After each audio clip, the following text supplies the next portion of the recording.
Hello everyone, welcome to NEET पे जीत series at Learno Hub. मैं हूं अद्रिज और मेरे साथ आप पढ़ोगे फिजिक्स ओनली एट learnohub.com, जहां पे आपको मिलता है फिजिक्स, केमिस्ट्री, मैथमेटिक्स, बायोलॉजी के सारे लेक्चर्स, सारे वीडियोस बिल्कुल फ्री, ओनली एट learnohub.com।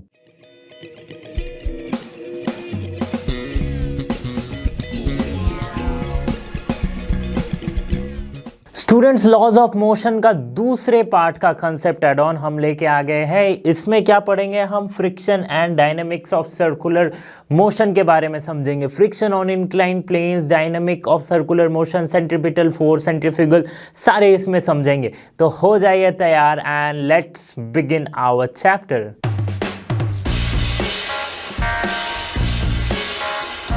तो स्टार्ट करते हैं पहले टॉपिक से, जो है फ्रिक्शन।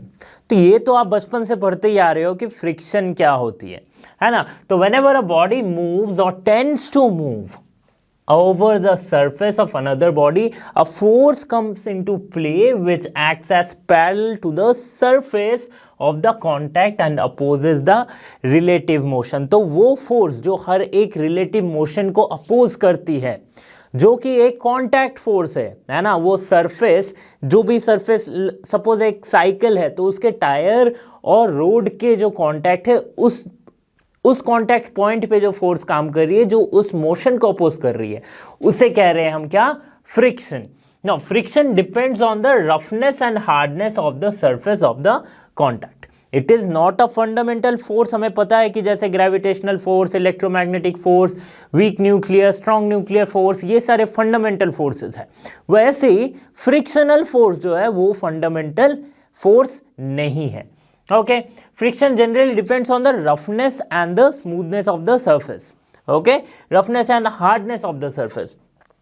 सपोज कि अगर एक, जैसे वो होती है कभी कभी आइस जम जाती है, तो एक लेक है उस पे अगर आइस जमी हुई है, जिस पे आप देखते हो वो स्केटिंग करते हैं ना, आइस स्केटिंग करते हैं, तो इसमें ऑब्वियसली फ्रिक्शन बहुत कम होगा as comparison to the roads. जो रोड्स हम देखते हैं ना, as comparison to the roads, इसमें फ्रिक्शन बहुत कम होगा। क्यों? क्योंकि ये आइस सरफेस जो है वो बहुत ज्यादा स्मूथ है रोड सरफेस से। तो फ्रिक्शन क्या हो रही है? स्मूथनेस पे डिपेंड कर रही है। अभी हार्डनेस पे डिपेंड कैसे करती है? सपोज रोड पे आप मूव कर रहे हो, है ना, और आप साइकिल चला रहे हो। Suppose you are riding a bicycle, road पे चला रहे हो, और सेम साइकिल अगर आप बीच पे चलाने की कोशिश करो तो बीच में कैसी है? वो हार्ड नहीं है, सरफेस क्या है, वो धंस जाती है अंदर। तो यहां पे क्या हो जाएगी? फ्रिक्शन जो है चेंज करेगी, वेरी हो जाएगी, है ना। रोड पे आपको लगेगा कि इजी है as comparison to the cycling in the sand, okay, और इन द बीच। वैसे ही हमें ये जो फ्रिक्शनल फोर्स है ये इस तरह से वेरी करती है, depends on the smoothness and the hardness of the surface. Types of frictions, तो फ्रिक्शन के कुछ टाइप्स है। स्टैटिक फ्रिक्शन है, लिमिटिंग फ्रिक्शन है, काइनेटिक फ्रिक्शन है एंड रोलिंग फ्रिक्शन है। तो ये रोलिंग फ्रिक्शन क्या होती है इसको थोड़े बाद में समझेंगे, पहले हम static, kinetic and limiting friction को समझते हैं। तो स्टैटिक फ्रिक्शन नाम से हमें पता चल रहा है कि वो फ्रिक्शन जब स्टैटिक कंडीशन, जब वो रेस्ट पे तब लगे, कोई ऑब्जेक्ट रेस्ट पे है तब लगे, तो उसे कहते हैं स्टैटिक फ्रिक्शन। समझते हैं, the force of friction which exactly counter balance the applied force during the stationery state of a body is called static friction. एक समझने वाली बात यह है कि सर अगर वो बॉडी रेस्ट पे ही है तो उस पे कोई फोर्स तो लग नहीं रहा है, तो फिर स्टैटिक फ्रिक्शन कहां से आएगा जब रेस्ट पे है? ऐसा नहीं है कि कोई फोर्स लग नहीं रहा है, बात वो है कि सारे फोर्स बैलेंस्ड है तभी जाके वो रेस्ट पे है ना। कहीं से भी फोर्स लगे वो बैलेंस्ड कंडीशन में है, इसीलिए वो आइदर रेस्ट पे है और या तो वो लाइक यूनिफॉर्मली मोशन होता है। ये ऐसा हम कहते हैं जब बैलेंस फोर्स हो। तो जब स्टेशनरी स्टेट हो, राइट, तब जो फ्रिक्शन लगती है उसे कहते हैं static friction.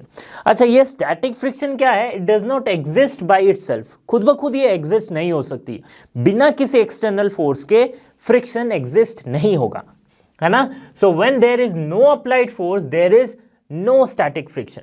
It comes into play the moment there is an applied force. Suppose एक बहुत ही भारी सी ऑब्जेक्ट है, ठीक है, उसे जैसे ही मैं धक्का देना स्टार्ट करूंगा, स्टैटिक फ्रिक्शन तब से लगना स्टार्ट होगा। और वो किस डायरेक्शन में होगा? जस्ट ऑपोजिट डायरेक्शन, जिस डायरेक्शन में मैं फोर्स लगा रहा हूं, है ना। Static friction opposes impending motion. अच्छा, ये इंपेंडिंग मोशन क्या है? The term impending motion means that would take place but does not actually take place under the applied force. Impending motion means जैसे कि अगर ये जो ब्लॉक, भारी वाली ब्लॉक है, उसको मैं पुश किया, मैं धक्का लगाया, ठीक है, तो ये इंपेंडिंग मोशन क्या है? ये बताता है कि अभी तक मोशन इस डायरेक्शन में हुआ नहीं है, बट होने वाला है ना, होने वाला है। तो उसी को अपोज करता है क्या? On static friction. जैसे ही वो मोशन होना स्टार्ट हो जाएगा, तब स्टैटिक फ्रिक्शन लगना बंद हो जाएगा। तब जो फ्रिक्शन लगेगी उसे हम कहेंगे स्लाइडिंग फ्रिक्शन, है ना। तो उसको भी समझेंगे।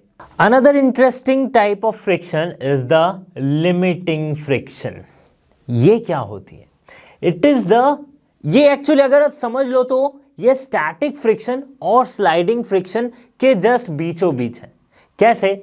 It is the maximum value of static friction which is called into play when a body is just going to start sliding over the surface of another body।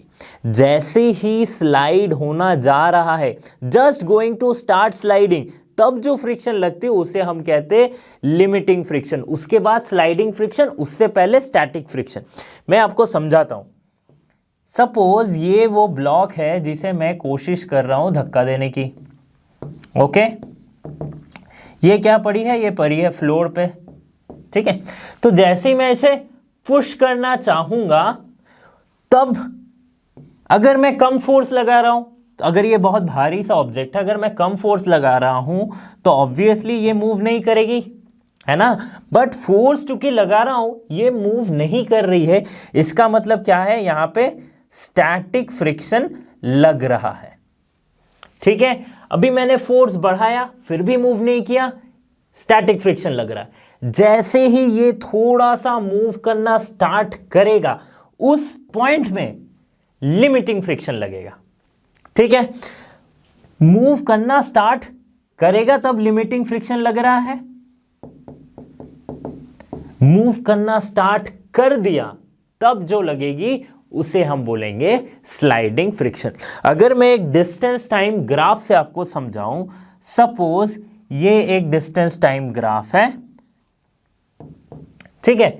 अभी मैंने क्या किया? यही ब्लॉक है, यही जो ब्लॉक है, इसे मैं फोर्स लगा रहा हूं, इसे मैं मूव करने की कोशिश कर रहा हूं, ओके। तो मैंने कुछ फोर्स लगाया, ये मूव नहीं किया, थोड़ा सा और ज्यादा फोर्स लगाया, फिर भी मूव नहीं किया।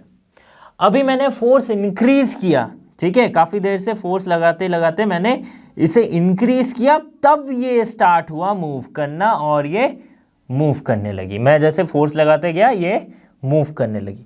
तो ये जो पॉइंट है, ये जो पॉइंट है, इस पॉइंट पे लग रही है क्या? Limiting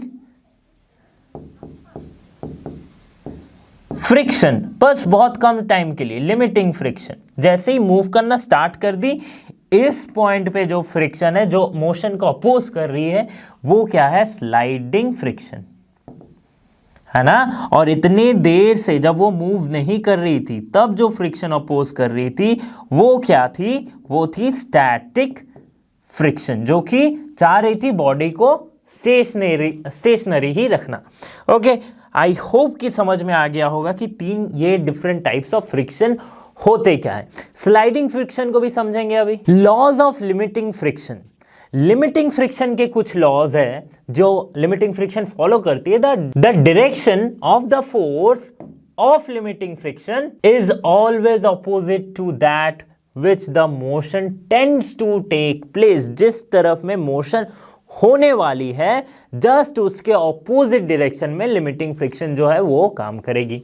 the limiting friction acts tangentially to the two surface in contact. Obviously tangentially means अगर दो सरफेस ऐसे कॉन्टैक्ट में है तो लिमिटिंग फ्रिक्शन टेंजेंशियली काम करेगा, है ना, टेंजेंशियली काम करेगा, भले ही फोर्स आप किधर से भी लगाओ, लिमिटिंग फ्रिक्शन टेंजेंशियली काम करेगा।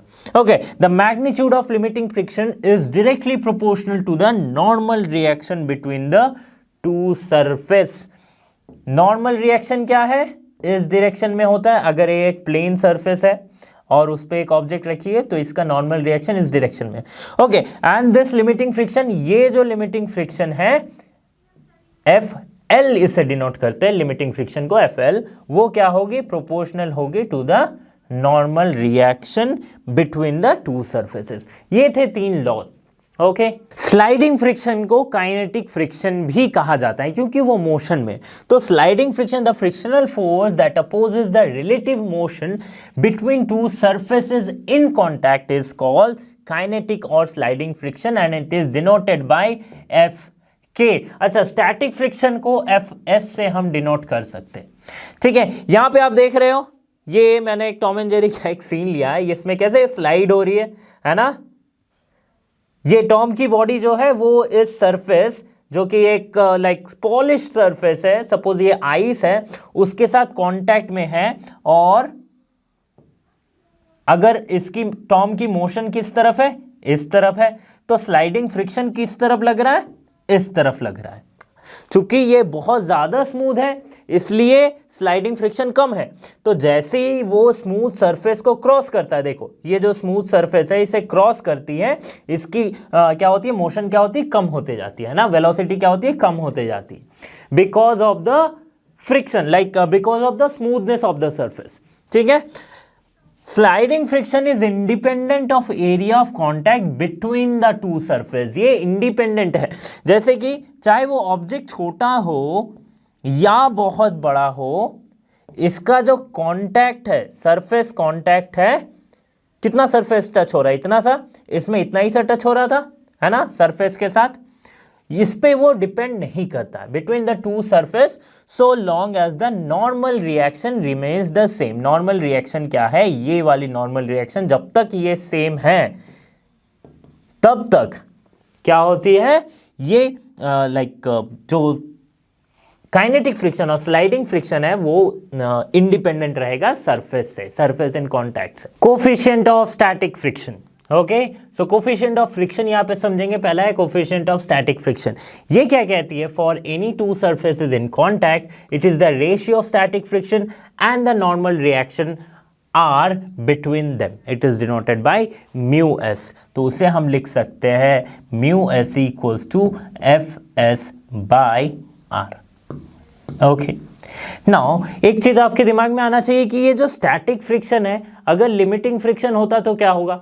ओके, तो अगर लिमिटिंग फ्रिक्शन हो, लिमिटिंग फ्रिक्शन एक्चुअली है क्या, लिमिटिंग फ्रिक्शन है स्टैटिक फ्रिक्शन का मैक्सिमम वैल्यू, है ना, maximum static friction is limiting friction. Okay, तो अगर सिर्फ स्टैटिक फ्रिक्शन है वो क्या होगी, less than equal to FL। Okay, इसकी वैल्यू जब मैक्सिमम होगी तभी इसके बराबर, लिमिटिंग फ्रिक्शन के बराबर होगी। इसलिए अगर कोफिशिएंट ऑफ लिमिटिंग फ्रिक्शन हो तो वो क्या होगा, कोफिशिएंट ऑफ स्टैटिक फ्रिक्शन से बराबर होगा या फिर उससे ज्यादा होगा। Okay, so if I write coefficient of limiting friction μL, it is greater than और equal to μs। Okay, equal to कब होगा, जब when this value, that means this value FS is maximum. Okay, now coming to coefficient of kinetic friction. अच्छा, ये जो coefficient है ये है यूनिटलेस क्वांटिटी, स्केलर क्वांटिटी।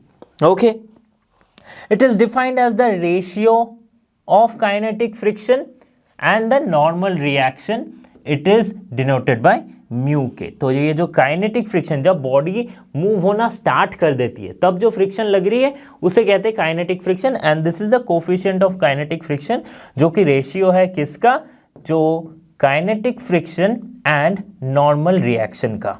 ठीक है, अच्छा ये यूनिटलेस क्यों हुआ, स्केलर क्वांटिटी क्यों हुआ, क्योंकि अगर इसकी आप यूनिट निकालो तो ऊपर भी एक फोर्स है जिसकी यूनिट होगी न्यूटन, नीचे भी रिएक्शन है, रिएक्शन क्या है, एक फोर्स ही है, रिएक्शन फोर्स, उसकी भी यूनिट होगी newton, then it will come as unit less. Cut के वन आ जाएगा, unitless quantity and a scalar quantity.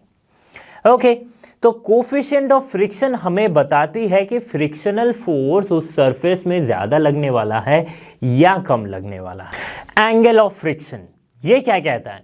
It is an angle which is the resultant of the force of limiting friction FMS। तो कहीं कहीं limiting friction को FMS लिखा जाता है, मैक्सिमम स्टैटिक फ्रिक्शन।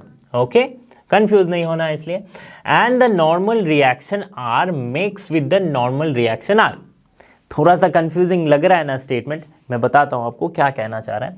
तो सपोज ये कोई ऑब्जेक्ट है, इस पे इस डायरेक्शन में क्या हो रही है, P फोर्स अप्लाइड होती है, ठीक है, P फोर्स अप्लाई किया जा रहा है इधर से, इस डायरेक्शन में मूव कर रही है। तो अगर ये मूव जस्ट करना स्टार्ट कर रही है, अभी ये स्टार्ट की नहीं है, जस्ट स्टार्ट करने वाली है, तब इसमें कौन सा फ्रिक्शन लगेगा? Limiting friction. लिमिटिंग फ्रिक्शन कैसे लगता है? Tangential to this. तो जस्ट फॉर माई अंडरस्टैंडिंग इसे मैं लिखता हूं कि लिमिटिंग फ्रिक्शन इस डायरेक्शन में लग रहा है, जो कि है FMS। फाइन, इसकी कुछ वेट है W equals to what? mg होती है, हमें पता है।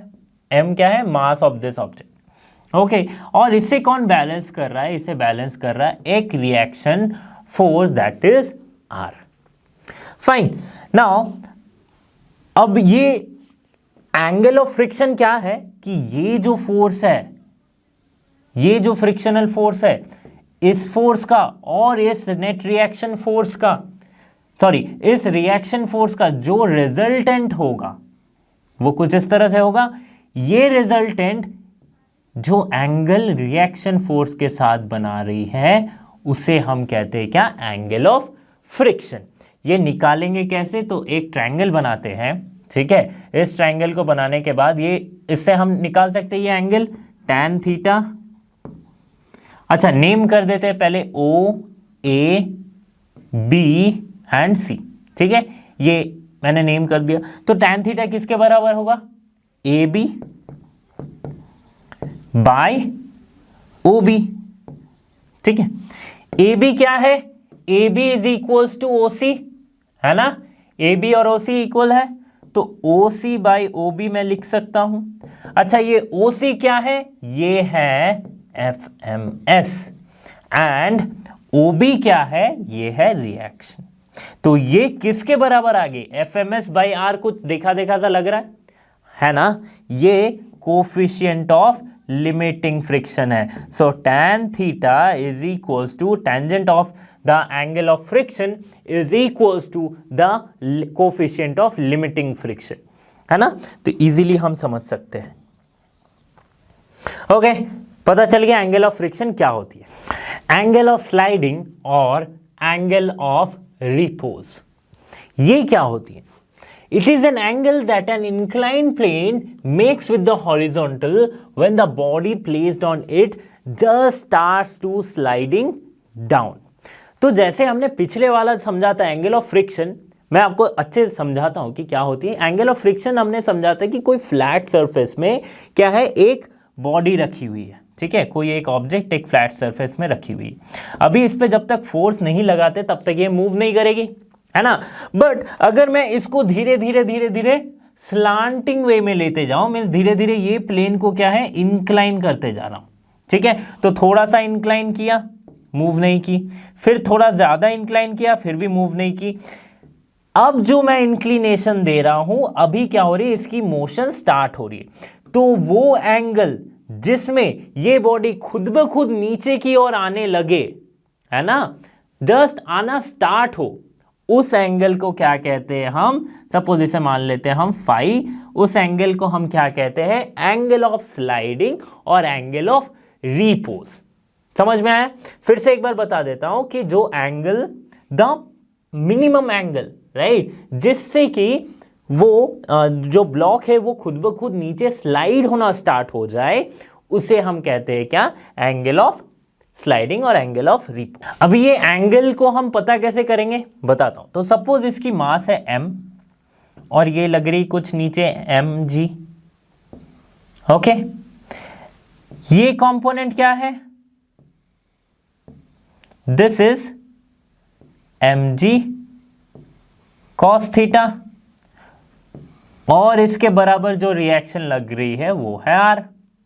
ये क्या है, mg साइन थीटा। ओके अभी अगर ये नीचे आना स्टार्ट होने वाली है तो coefficient of limiting frictional force किस डायरेक्शन में लगेगा? अगर नीचे आना स्टार्ट हो रही तो लिमिटिंग फ्रिक्शनल फोर्स इस डायरेक्शन में लग रहा है, FMS, that is maximum static friction. Okay तो अगर मैं सारे नेट फोर्स को इक्वेट करूं तो हमें क्या मिलेगा, under the condition of equilibrium. अभी तक मोशन स्टार्ट हुआ नहीं है, तो जब मोशन स्टार्ट हुआ नहीं है तब इक्विलिब्रियम पोजीशन पे R equals to mg cos theta होगी, sorry cos phi, this will be phi everywhere. यहां पे क्योंकि एंगल मैंने फाई लिया है तो mg cos फाई, और FMS is equals to mg sin phi. ये क्या है, ये है अंडर द इक्विलिब्रियम कंडीशन। ठीक है, अगर मैं इसे डिवाइड करता हूं तो mg sin फाई, मैं क्या करना चाहता हूं आपको अभी पता चल जाएगा, by mg cos phi equals to क्या आएगा, FMS, that is limiting friction by R। Okay mg cut जाएगी, sin phi by cos phi is tan phi equals to FMS by R। tan phi से हमें क्या मिल गया, tan phi मिल गया। अच्छा ये FMS बाई क्या है, again coefficient of limiting friction मिल गया म्यू हमें, है ना। तो tan फाई जो है वो कोफिशिएंट ऑफ लिमिटिंग फ्रिक्शन के बराबर है। हम बोल सकते हैं कि एंगल ऑफ रिपोज क्या हो जाएगी, phi equals to, angle of repose यही है, phi equals to tan inverse mu. अच्छा हमने पिछले वाले में भी देखा था जब वो प्लेन सरफेस में रखा हुआ है ना, तो जो एंगल हमने निकाला था that is tan theta equals to, angle of friction हमने निकाला था tan theta equals to mu and tan phi equals to mu. तो इसका मतलब थीटा इक्वल्स टू फाई, है ना, दोनों ही लिमिटिंग फ्रिक्शन के बराबर है, तो थीटा इक्वल्स टू फाई। तो थीटा जो है फाई के बराबर है, इसका मतलब क्या है, angle of friction is equals to angle of repose. ठीक है, कंफ्यूज नहीं होना है, वहां पे एंगल ऑफ फ्रिक्शन क्या था, ये वाला एंगल था, है ना, और यहां पे एंगल ऑफ रिपोज क्या है, ये इंक्लिनेशन वाला एंगल है। ठीक है, so angle of friction is equals to angle of repose.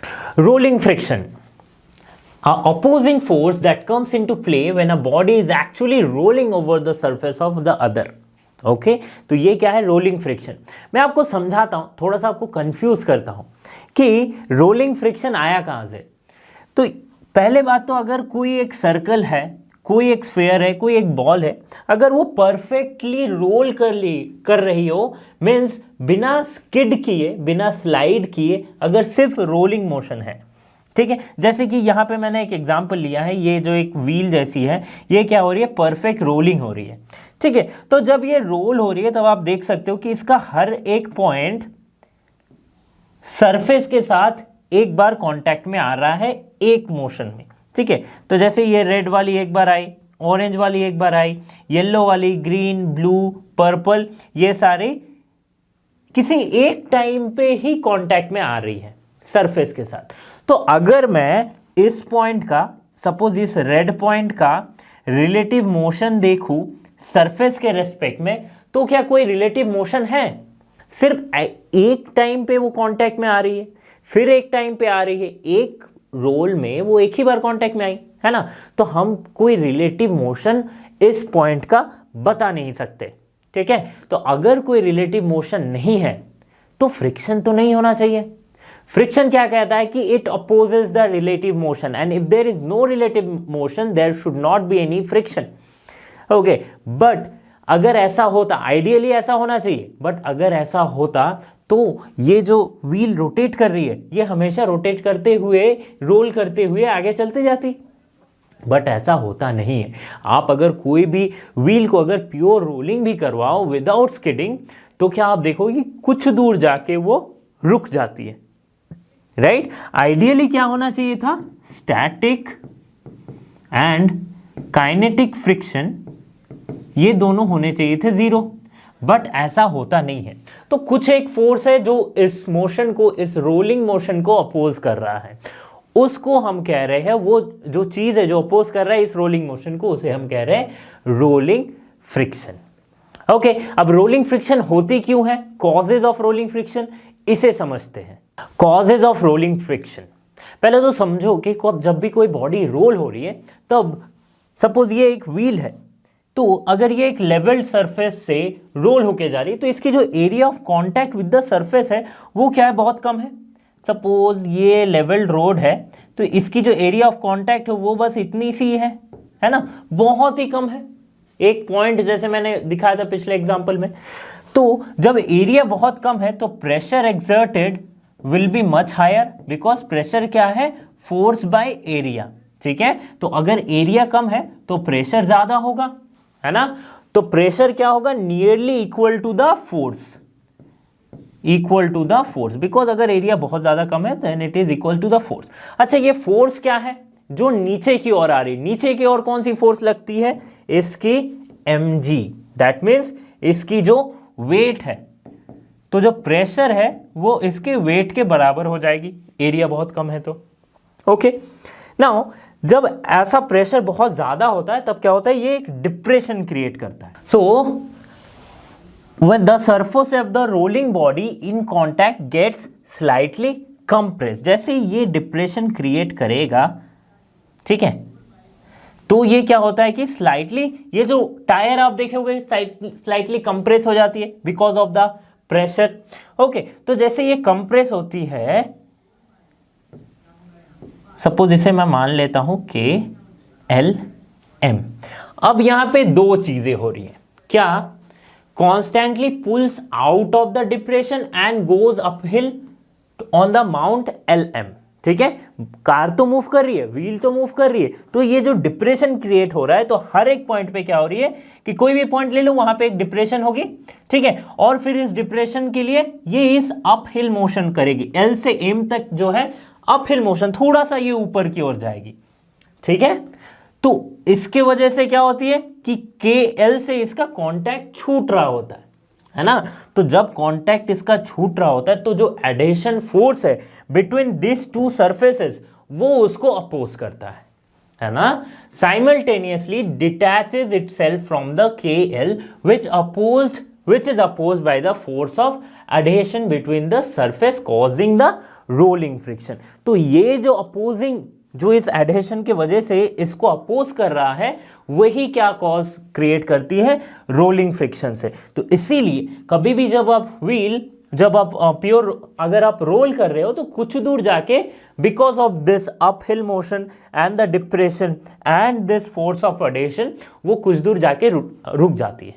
अच्छा, जब ये टायर अगर हाईली इन्फ्लेटेड हो, मीन्स इसमें बहुत ज्यादा हवा भरी हो, ठीक है, आप ये एग्जाम्पल आप देख लो कि जब आपकी साइकिल में जब आप हवा कम रहती है तो आपको ज़्यादा मुश्किल होती है चलाने में, है ना। बट उसी को अगर मैं हाईली इन्फ्लेट कर दूं तो वो इजीली मूव करेगा।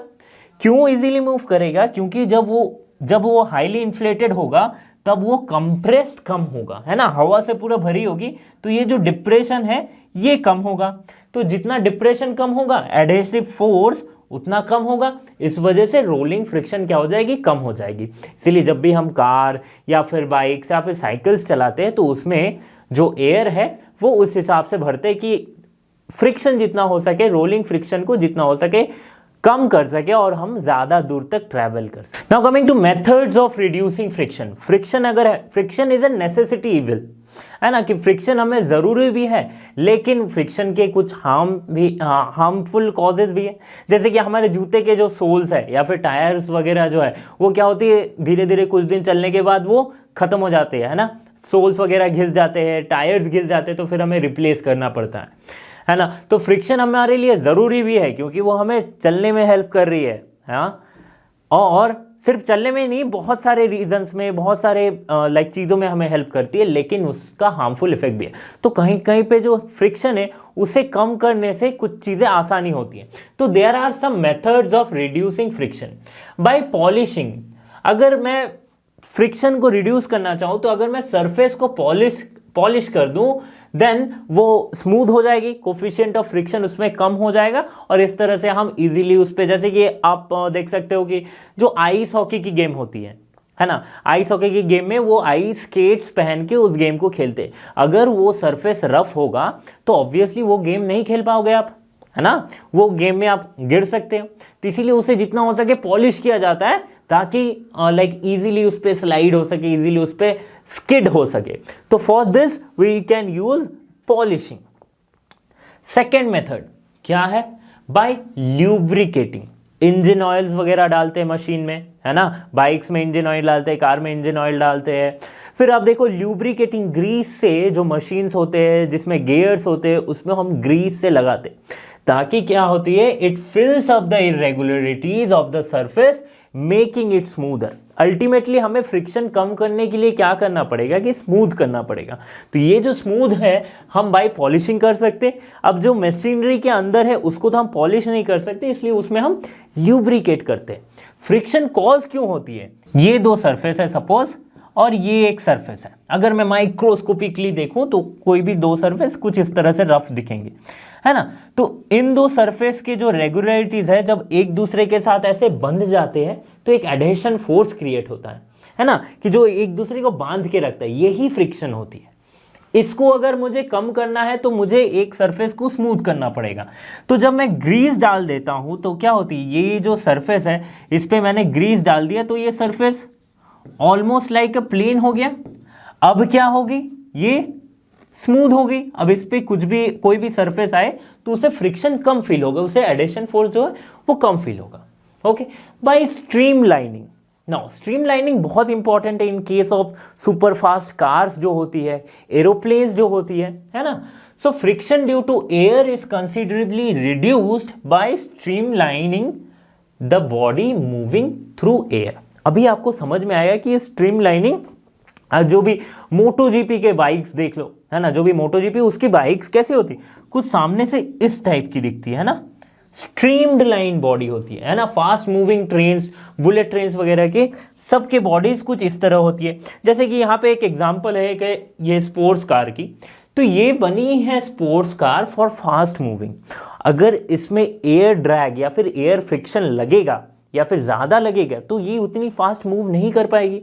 तो इसलिए इसकी जो बॉडी है वो ऐसे स्ट्रीमलाइन बना जाती है to reduce the air friction. Okay, and using ball bearing. So ball bearings usually cycles में यूज होते हैं।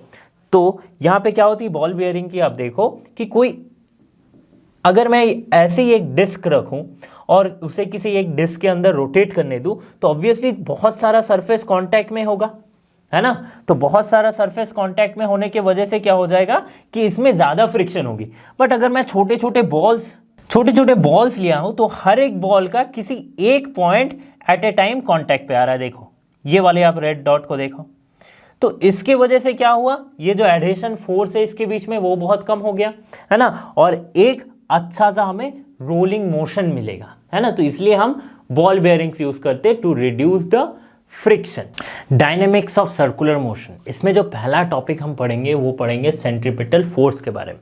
तो सेंट्रीपिटल फोर्स होती क्या है, तो उसको समझने के लिए पहले हम सपोज करते हैं कि कोई एक पार्टिकल है जो कि एक सर्कुलर मोशन कर रही है अलोंग ए सर्कल जिसकी सेंटर है ये।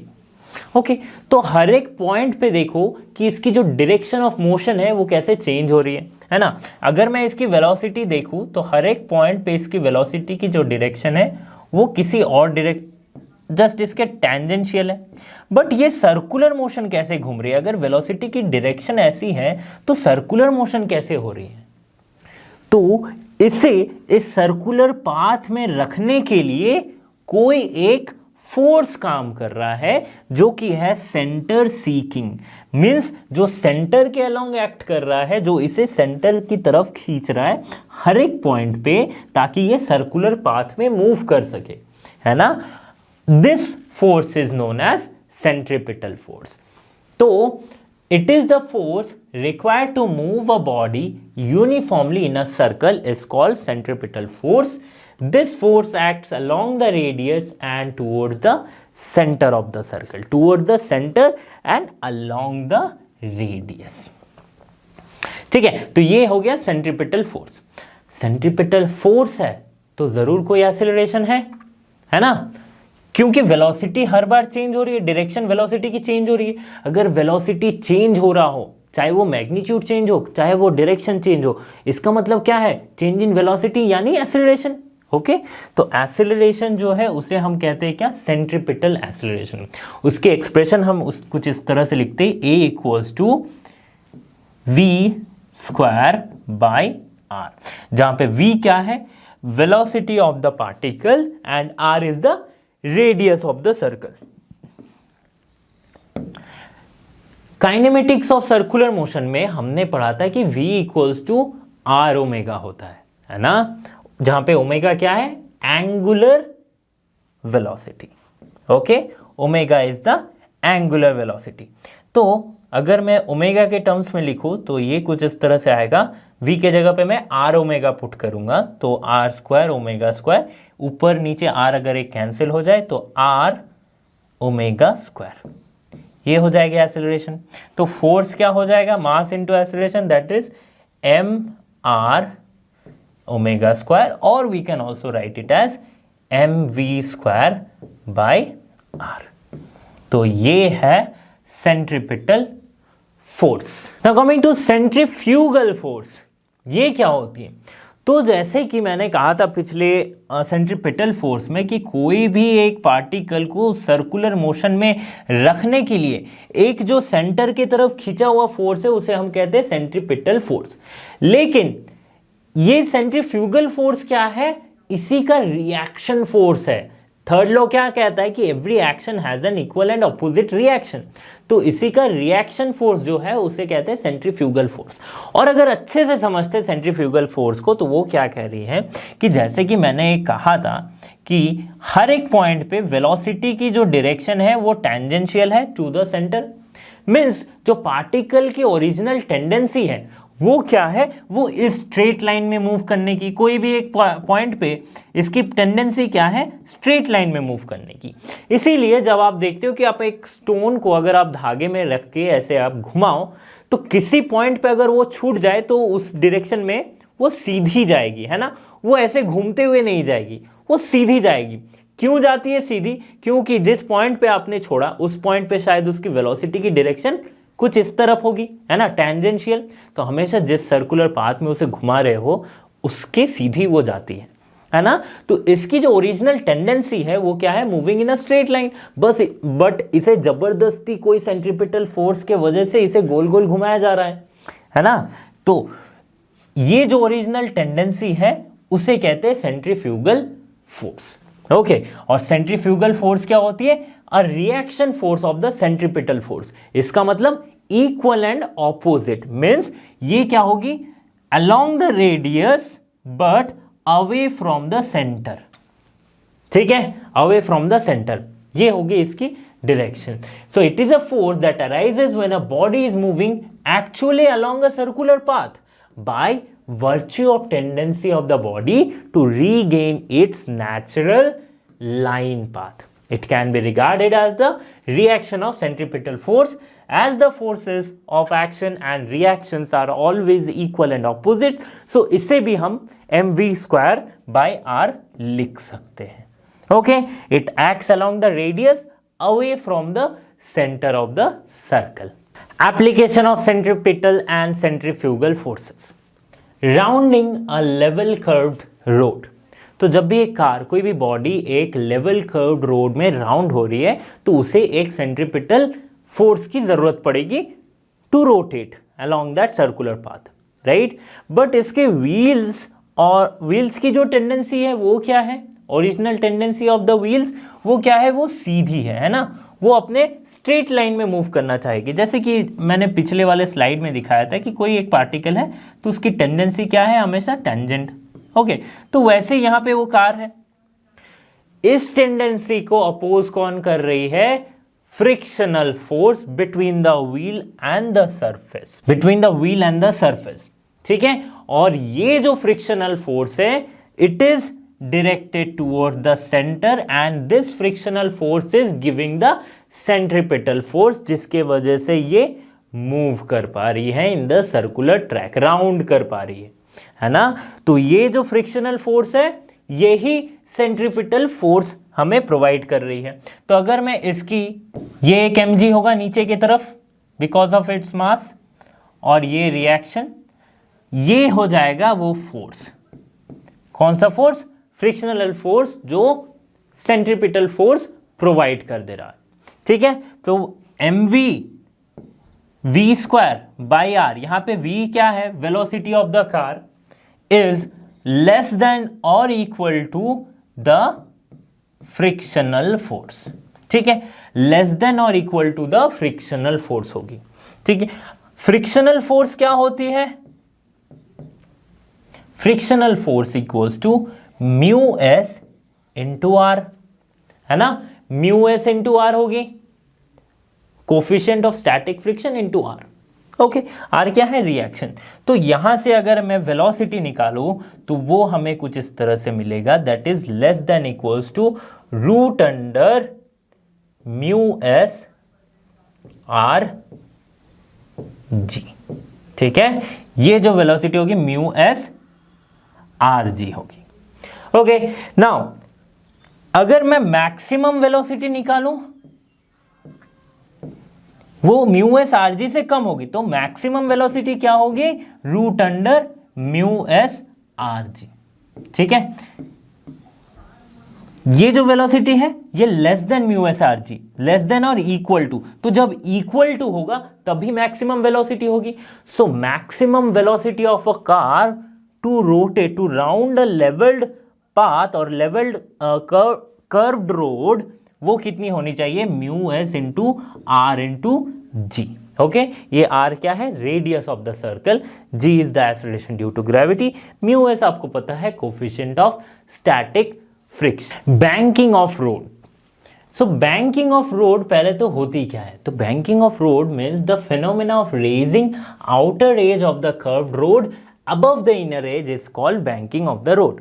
तो ऐसा किया क्यों जाता है? आउटर एज मतलब अगर ये एक सर्कुलर ट्रैक है, राइट, तो इसके जो इनर एज है, इसके आउटर एज को इनर एज से थोड़ा सा ये उठा दिया जाता है ना, थोड़ा सा ये स्लांट किया जाता है, स्लोप बनाया जाता है। ऐसा क्यों किया जाता है?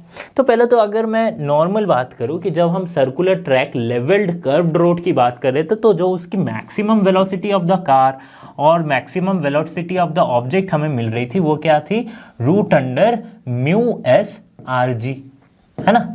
तो ये जो म्यू एस है ये क्या है? कोफिशिएंट ऑफ फ्रिक्शन, है ना, स्टैटिक फ्रिक्शन। तो ये जो कोफिशिएंट ऑफ फ्रिक्शन या फिर कोफिशिएंट ऑफ स्टैटिक फ्रिक्शन है, वेलोसिटी क्या है? इस पे डिपेंडेंट है। तो ये बहुत ही अनरिलायबल है कोफिशिएंट ऑफ फ्रिक्शन, क्योंकि कभी भी ये चेंज हो सकती है ना। अगर बारिश हो गई, सरफेस स्मूथ हो गया, वेट हो गया, तो इसके वजह से क्या होगी? कोफिशिएंट कम हो जाएगी, अब वेलोसिटी हमें कम करनी पड़ेगी, राइट। तो अगर आप ज़्यादा वेलोसिटी से मूव कर रहे हो तो ऑब्वियसली अगर स्लांटेड रोड, अगर ऐसा रोड रहा बिना बैंक्ड वाला, तो क्या होगी? स्किड करने की प्रोबेबिलिटी आएगी, है ना। आप स्किड कर सकते हो, स्लाइड कर सकते हो, जिससे कुछ भी हादसा हो सकता है। तो इस चीज़ को कम करने के लिए क्या किया गया? ये स्लाइटली बैंक्ड रोड बनाए जाते हैं, जिसके आउटर एज को कुछ एंगल थीटा से ऊपर उठाया जाता है। ओके, इससे क्या फ़ायदा होता है कि जो मैक्सिमम वेलोसिटी है वो क्या हो जाती है? बढ़ जाती है। अच्छा, ऐसा हमें कहाँ देखने को मिलता है? तो जो भी कार रेसिंग ट्रैक्स आप देखोगे, है ना, उसमें आप बैंकिंग देख सकते हो, ताकि वो बहुत ज़्यादा स्पीड से वो टर्न ले सके विदाउट स्किडिंग, है ना, विदाउट स्लाइडिंग। तो इससे हमें मिल जाता है क्या? कि इसकी जो मैक्सिमम वेलोसिटी होगी उसका जो एक्सप्रेशन होगा वो कुछ ऐसा होगा। सो maximum velocity of a car on a banked road should be root under rg into mu s plus tan theta by 1 minus mu s tan theta. Mu s क्या है? Coefficient of static friction. R is the center of the circular track. G is, you know what it is, gravitational acceleration, and tan theta ये है theta angle, जिस angle से उसे उठाया गया। Okay, now we can reduce the contribution of friction to the circular motion of the car if the road is banked. तो जो maximum velocity हमें इस केस में मिली फॉर banked रोड, ये क्या होगी, greater than the maximum velocity on levelled curved road, है ना, लेवल्ड कर्व रोड से ज्यादा हमें मिलेगी. ओके, सो इसीलिए इसे बैंकिंग की जाती है. I hope you understand that. इसका डेरिवेशन हमने नहीं किया क्योंकि डेरिवेशन वन शॉट वीडियो में दिया गया है. एक्सप्रेशन आपके लिए इंपॉर्टेंट है क्योंकि नीट में डेरिवेशन आएगा नहीं, एक्सप्रेशन से आप क्वेश्चन इजीली सॉल्व कर सकते हैं. Now there are some cases जिसको हम स्टडी करेंगे कि अगर mu s equals to zero है, मीन स्टैटिक फ्रिक्शन बिल्कुल जीरो है, यानी कि वो सरफेस परफेक्टली स्मूथ है, तब क्या होगा, तब जो मैक्सिमम वेलोसिटी होगी दैट इज वी नॉट. अगर म्यू एस के जगह पे मैं जीरो पुट करता हूं तो हमें क्या मिलेगा, root under tan theta R G, right, और root under R G tan theta, ऐसे हमें मिलेगा. ठीक है, तो यहां से टैन थीटा की वैल्यू क्या आ जाएगी, ये आ जाएगी v naught square by r g. ठीक है, और टैन थीटा की वैल्यू हम कहां से लिख सकते हैं कि सपोज ये वो बैंकिंग एंगल थीटा है, तो ये क्या हो जाएगी, P by b, that is H by b. ये हाइट क्या है, ये वो हाइट है जो इस सरफेस से जितना उसे रेज किया गया, जिस हाइट पे रेज किया गया वो हाइट है. तो अगर हाइट हमें पता है, ये बेस हमें पता है, तो हम बैंकिंग एंगल निकाल सकते हैं. बैंकिंग एंगल पता है तो हम मैक्सिमम वेलोसिटी निकाल सकते हैं कि किस वेलोसिटी से वो मूव करेगी अगर बैंकिंग एंगल इतना है. तो यूजुअली जो बैंक्ड रोड्स होते हैं हमारे आसपास, जैसे कि फ्लाईओवर्स में देख लो या फिर कोई एक्सप्रेसवेज में देख लो, कि जो बैंक्ड रोड्स होते हैं वहाँ पे ना स्पीड लिमिट दी रहती है कि आप इससे ज़्यादा स्पीड आप नहीं चला सकते. Maximum speed on this turning और दिस बैंकिंग रोड इज इतना. ओके, ये आपको वहाँ पे स्पीड लिमिट दिया जाएगा. If speed of the vehicle is less than v naught, the frictional force will be up the slope. Therefore, the vehicle can be parked if tan theta is less than or equals to mu s. है ना, अगर ये banking road पे अगर आपको car park करनी हो तो कैसे पार्क करोगे, तभी कर सकते हो जबकि tan theta, when tan theta will be less than or equal to mu s. Okay. The roads are usually banked for the average speed of the vehicles passing over them. एक जो road है उसमें average speed अगर 50 kilometre per hour के अगर notice किया गया कि यही एवरेज स्पीड है, सारे बाइक्स ऑलमोस्ट या फिर कार्स जो व्हीकल्स वो ऑलमोस्ट 50 किलोमीटर पर आवर की स्पीड से इस रोड से गुजरती है, तो हम वेलोसिटी पुट करेंगे, उस हिसाब से हमें जितना एंगल मिलेगा उस एंगल के रेस्पेक्ट में हम उतना बैंक उसको कर सकते हैं. राइट, ये सारे चीज़ें यूज़ किए जाते हैं सिविल इंजीनियरिंग में, like for making the roads and all. Okay, तो ये थे कुछ केसेस जब हम समझते थे कि जब अगर फ्रिक्शन ज़ीरो है तो क्या होगा और अगर पार्क करनी है तो क्या होगा. ओके, एक और एप्लीकेशन क्या है, बेंडिंग ऑफ साइकिलिस्ट. तो ये भी हमने देखा जब साइकिल आप चला रहे हो, कोई भी साइकिलिस्ट हो या फिर आपने लाइक बाइक रेसिंग वगैरह में भी देखा होगा कि जब वो लाइक टर्न लेते तो वो बहुत ज़्यादा बेंड हो जाते हैं बाइक को लेके या फिर अपनी साइकिल को लेके बेंड होते. ऐसा क्यों होता है, तो first of all while bending the force of friction provides necessary centripetal force. जब बेंड होते, जब मूव करते हैं तो क्या है, ये जो फोर्स ऑफ फ्रिक्शन है वही तो हमें सेंट्रीपिटल फोर्स दे रही है. हमने पिछले के दो केसेस में भी यही पढ़ा. बट जब वेलोसिटी बहुत हाई होते हैं, when the velocity is very high, the centripetal force provided by the friction is not enough. है ना, फ्रिक्शन जितना सेंट्रीपिटल फोर्स प्रोवाइड कर रही है वो उतना एनफ नहीं होता. तब क्या होती है, साइक्लिस्ट को बेंड होना पड़ता है. इसके वजह से क्या है, इसका जो सेंटर ऑफ मास है, जो mg अब तक सीधा लग रहा था, वो क्या होगा, थोड़ा सा टिल्टेड हो गया. ये मैं समझाऊंगा आपको डायग्राम में. Okay, and the cyclist has to bend. By doing so, the normal force acting on the cyclist also has a horizontal component which provides the additional centripetal force। ठीक है, तो समझो कि जैसे कि ये साइकिलिस्ट जब बेंड हो गई तो ये एक सर्कुलर ट्रैक में मूव कर रही है ऑब्वियसली, ओके। तो ये जब बेंड हुई है तो इसकी जो mg है वो कुछ यहाँ पे काम करेगी, राइट, बट इसका रिएक्शन वो ऊपर ही होगा, है ना। अब क्या हो रही है इसके रिएक्शन की, ये बेंड कितना हुई, suppose theta, okay, theta bend हुई।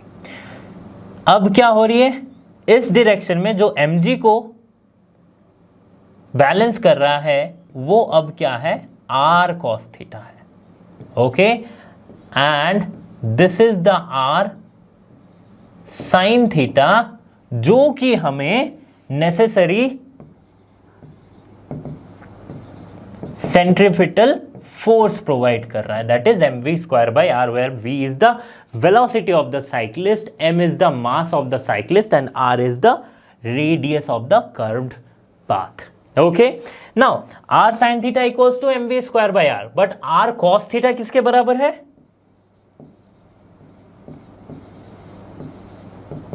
ये कंपोनेंट अगर आप इक्वल करो तो r cos theta equals to mg, okay.